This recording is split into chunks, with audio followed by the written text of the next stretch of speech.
बुलाने इधर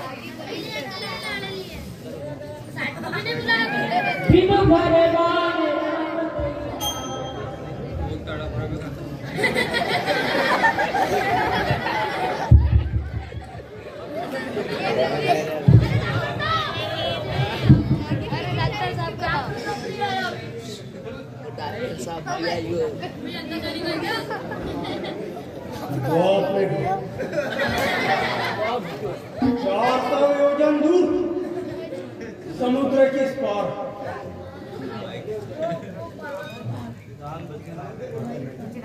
जान बची लाख अब यहीं पर रहकर अपना गुजर बसर करना चाहिए। बीत गई तो बीत गई, तब तीर का टुकड़ा कौन करे? जो तीर कमान से निकल गया उस तीर का पीछा कौन करे? ठीक है, अब यही अपना डेरा जमाना चाहिए।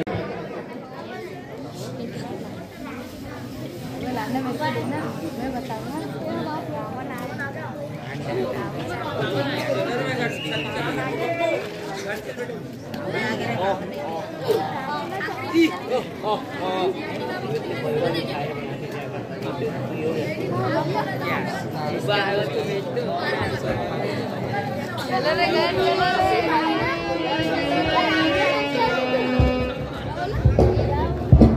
हेलो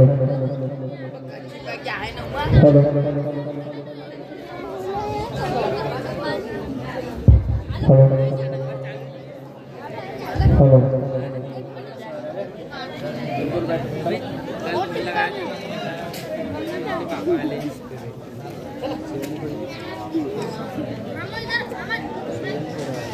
इधर बैठा हूँ ना।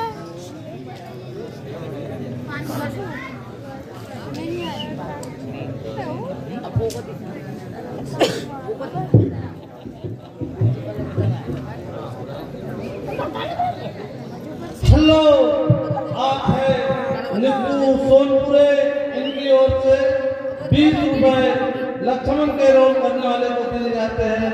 मंडल में बार बार धन्यवाद देता है। कल्याण करे।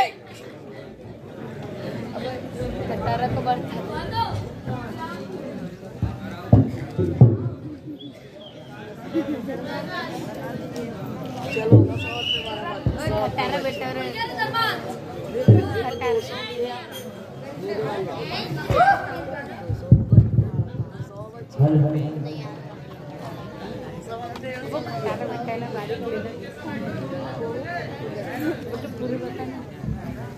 जब तक चिल्ला कर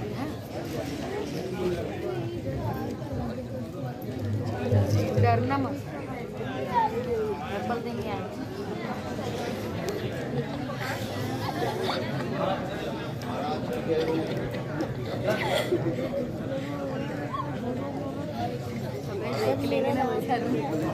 कहाँ से पधारे हो? जनकपुर से आया हूँ। यह मंदिर बेटी है। वो बता बारी सुनो राम, ये पत्रिका के द्वारा मालूम हुआ है कि महाराज जनक ने स्वयंवर रचा हुआ है। अगर आपकी इच्छा हो तो स्वयंवर देखने चले। आपकी आज्ञा का पालन चलिए।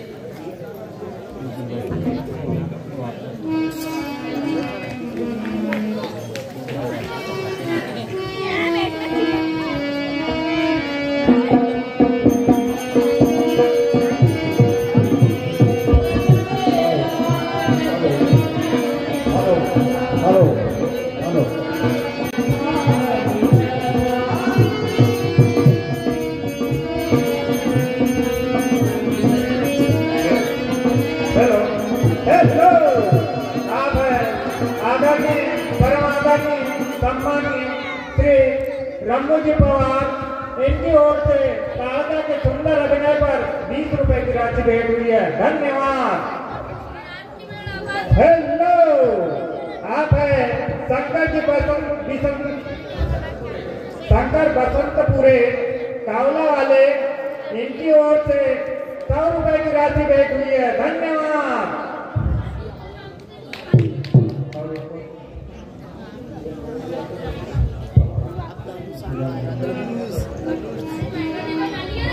हेलो, आप है आदरणीय परमादरणीय सम्मानीय श्री पुणे जी बड़े, इनकी ओर से तारका के सुंदर अभिनय पर 20 रुपए की राशि भेंट हुई है। धन्यवाद। आइए राम। हाँ चलिए गुरुदेव।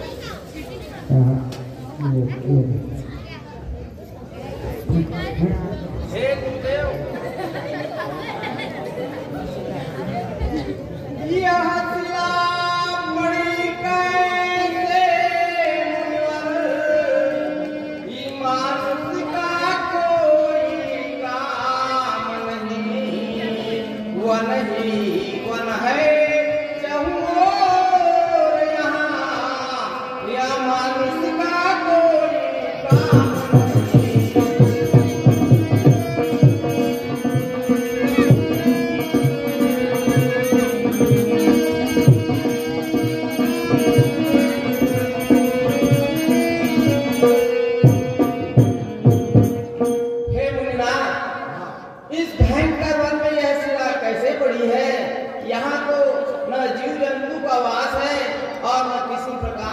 प्रवास है। तो तुम सुनो राम बेटा मेरे, यह गौतम की नारी है, पत्थर होकर यह पड़ी मत देवता की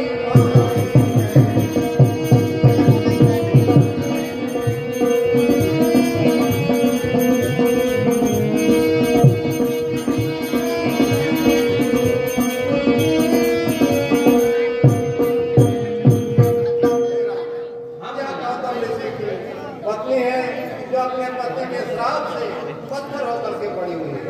हे मुनिना, इसे श्राप क्यों दिया गया? हे राम, यह कथा इस प्रकार है। जब ब्रह्मा सृष्टि की रचना कर रहे थे तो उन्होंने एक सुंदर नारी का निर्माण किया जिसका नाम अहिल्या था। इंद्र आदि देव इस इच्छा में रहे कि यह हमें मिलना चाहिए, लेकिन ब्रह्मा जी ने उस कन्या को गौतम ऋषि के पास धरोहर की नाई दे दिया और कुछ दिन के उपरांत जाकर के देखा तो कन्या यथाविधि सुरक्षित थी, तो उन्होंने गौतम ऋषि को हमेशा के लिए कन्या दे दी। अब इंद्र यह देख कर के मन में अवसर की ताक में रहता था कि कब मुझे अवसर मिले। गौतम ऋषि अपने नित्य कर्म के अनुसार ब्रह्म मुहूर्त में गंगा स्नान को जाते थे। इंद्र ने छल करके अर्धरात्रि में ही मुर्गा बन करके आवाज लगाई। ऋषि ने सोचा कि मुहूर्त का समय हो गया, स्नान को निकल पड़े गंगा जी की तरफ, और इतने में इंद्र ने गौतम ऋषि का रूप बना करके अहिल्या के साथ भ्रमण किया। उधर गंगा जी ने देखा कि ऋषि अर्धरात्रि में ही आ गए हैं। उन्हें तुरंत गंगा जी ने कहा कि ऋषि इस समय तुम्हारे घर में छल हो रहा है, तुम शीघ्र जाओ। गौतम ऋषि दौड़ते हुए आए तो उस समय इंद्र आश्रम के बाहर निकल रहा था। गौतम ऋषि को जो समस्या जानते हुए देर नहीं लगी, उन्होंने शीघ्र श्राप दिया। इंद्र, एक भक्त के लिए तुम यहाँ पर आए हो, तुम्हारे शरीर में हजारों भक्त के स्नान हो जाए। और अपनी स्त्री अहिल्या को श्राप दिया कि जा तू पत्थर की शिला हो जा। जब अहिल्या ने बहुत गिड़गिड़ा के विनती की तब ऋषि ने कहा कि तेरा उद्धार तो परम ब्रह्म के चरण रज के द्वारा ही हो सकता है, अन्यथा तो पत्थर बन के ही पड़ी रहेगा। हे राम, आप का अवतार हो चुका है, आपके चरण रज की एक धूल चाहती है, इसको आप अपना चरण छुआइए तो इसका उद्धार हो। ठीक है मुनिना।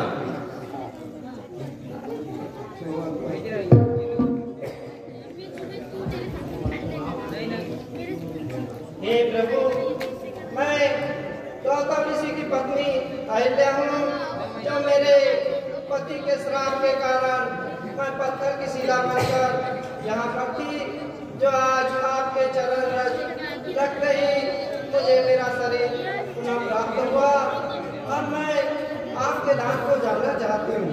ठीक है, जाओ। चलिए राम, अभी जनकपुर थोड़ी ही दूर है। हाँ हाँ, चलिए चलिए।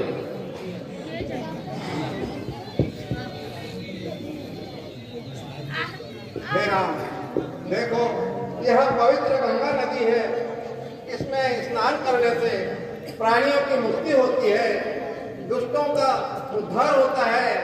कितना भी पाप किया हुआ प्राणी हो, इसमें स्नान करने मात्र से उसे अपने सीधे दरवाजे का रास्ता मिल जाता है। इसलिए आओ हम इसमें स्नान करेंगे।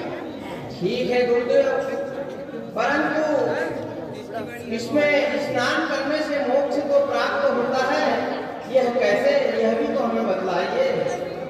हे राम, इसकी कथा इस प्रकार है कि तुम्हारे ही वंश रघुवंश में सगर नाम के एक महान प्रतापी राजा हुए। उनके 2 रानियां थी, लेकिन उनके कोई संतान नहीं थी। उन्होंने एक ऋषि की आराधना करके उनसे वरदान प्राप्त किया। उन्हें 2 पुत्र अपने दोनों रानियों को लेकर के वो ऋषि के पास गए। ऋषि ने उन्हें पुत्र होने का आशीर्वाद दिया। उनकी एक रानी से एक पुत्र हुआ और दूसरी रानी से 60,000 पुत्र हुए। अच्छा। एक बार राजा ने अश्वमेध यज्ञ करने का सोचा। उसके 99 यज्ञ पूरे हो चुके थे, 100वां यज्ञ होना था। उन्होंने यज्ञ के लिए घोड़ा छोड़ा। वो घोड़ा जब इंद्र ने देखा कि अगर इसका 100वां यज्ञ पूरा हो जाएगा तो ये हमारा इंद्रासन छीन लेंगे, तो उन्होंने उस घोड़े को चुरा करके कपिल मुनि के आश्रम में गंगा सागर के पास जाकर के बांध दिया और वह इंद्रलोक हो चुका। जब राजा के अनुचरों ने देखा कि घोड़ा नहीं है तो राजा से जाके शिकायत की। उन्होंने अपने पुत्रों को आगे दी कि बेटा जाओ घोड़ा ढूंढ के लाओ।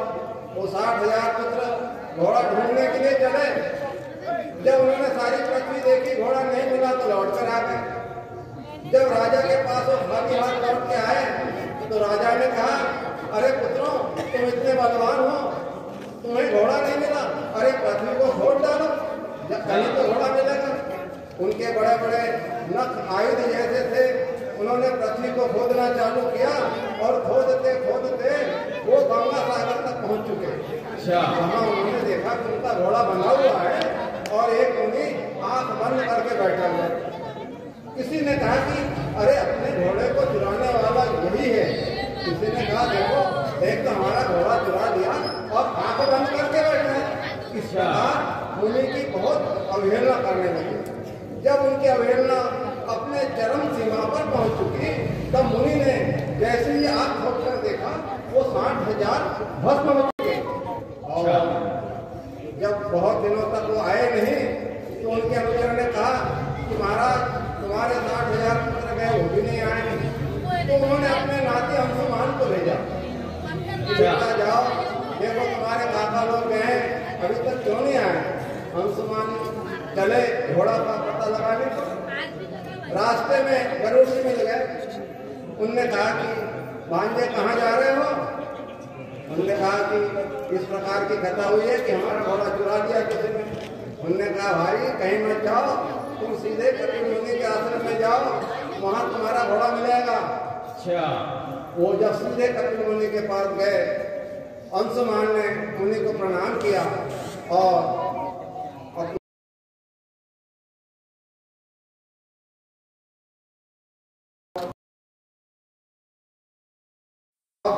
इनका निस्तार तो तुम्हारे ऊपर है।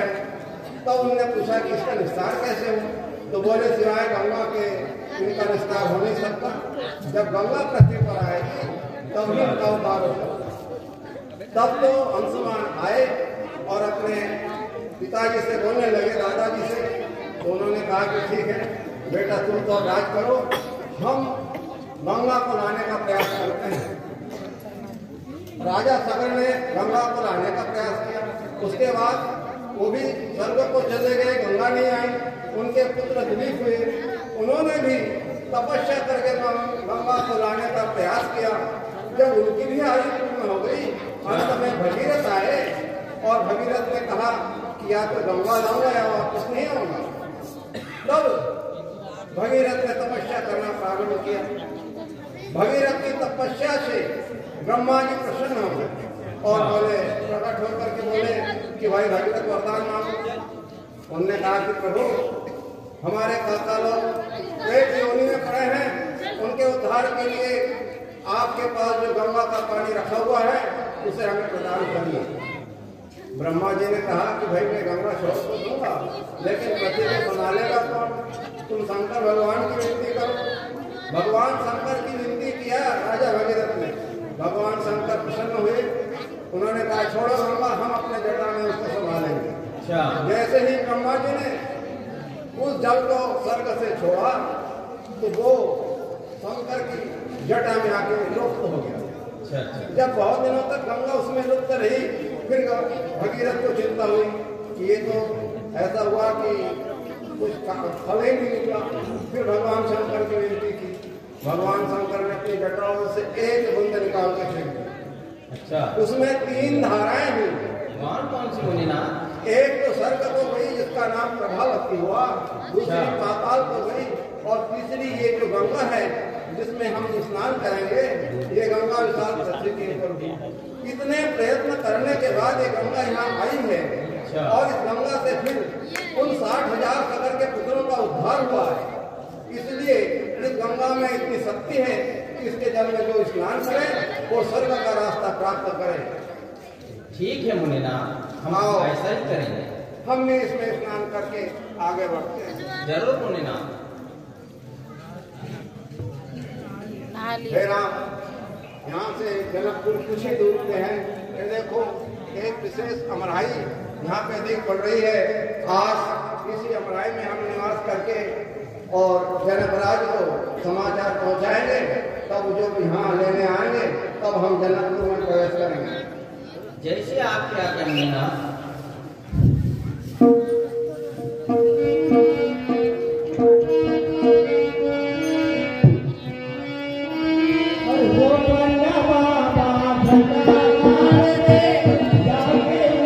पहाड़िया में जगदम्बे की मैया